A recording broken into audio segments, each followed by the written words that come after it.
The next day, Friday the 25th, a motel employee found Lee in her room, lying on her bed, dead.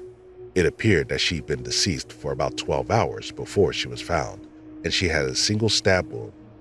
There were no signs of forced entry into the room, and there didn't appear to be a struggle. But investigators did find evidence that Lee had been sexually assaulted. One of the detectives on the case told the public that some items had been stolen from Lee's motel room, such as her purse and jewelry, but he informed that police did not believe robbery was the motive. Since the motel was located right off two large interstates, and around 12 hours had passed since the crime had occurred, investigators realized that the perpetrator could be anywhere by now. Police's first suspect was Lee's husband, Jerry, because of his criminal record.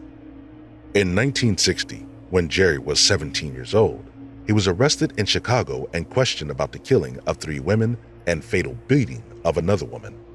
When he was apprehended for questioning in the beating, he was driving a stolen car. He admitted to the attack and ended up being convicted and sentenced to death. Not even 2 years later, the Illinois Supreme Court ended up overturning his conviction due to a technicality in the way his preliminary hearing was conducted. He was tried again and sentenced to 75 years, but it's unclear how he ended up being released. In spite of this, police claimed that Jerry had a solid alibi for the night of Lee's death, and he was ruled out as a suspect. The hospital that Lee had just begun work at and the Best Western where she was both staying, both donated $1,000 for a reward for anyone who could give information that would lead to her killer, but the case went cold. In 2001, investigators submitted the evidence collected at the crime scene to the Iowa Division of Criminal Investigation Lab to take another look. They identified a male DNA profile, but it didn't match anyone in any databases. Over the next few years, they would continue to test this DNA against the samples in databases, but no matches were made. In 2018, Council Bluffs police submitted the DNA to Parabon, figuring that the only way they could solve the case after so many years would be through genetic genealogy. By early 2021, they had made a match to the DNA. It belonged to Thomas Freeman. Lab then analyzed a sample from DNA from Freeman's daughter to confirm this, and they found that there was a parent-child relationship between the DNA from the crime scene and the DNA from Freeman's daughter. In the February of 2022, the Council Bluffs Police Department announced their findings. Only 4 months after Lee's death, 35-year-old Freeman's body was found in a shallow grave in Illinois. It seemed that he had been there for about 3 months before he was discovered, and he had sustained multiple gunshot wounds.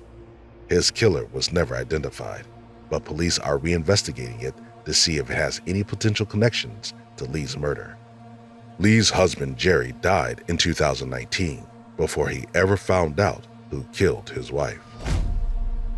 Lisa Fracassi.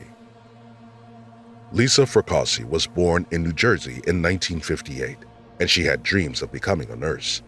One of her friends, Renee, told a news outlet she was a caring person like a nurse who would sit for hours with people who needed help. In 1987, she was living in Fort Lauderdale, Florida, and working in a hospital. One night, she was driving with a 49-year-old man and had her first and only run-in with the law.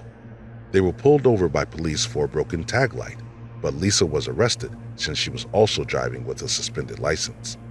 While the police were arresting her, they noticed cocaine residue in the vehicle and searched the car, finding 1.5 kilos of cocaine and 28 grams of marijuana. Because of this, she was also charged with possession of cocaine with intent to sell, felony possession of marijuana, possession of drug paraphernalia, and trafficking cocaine in excess of 400 grams.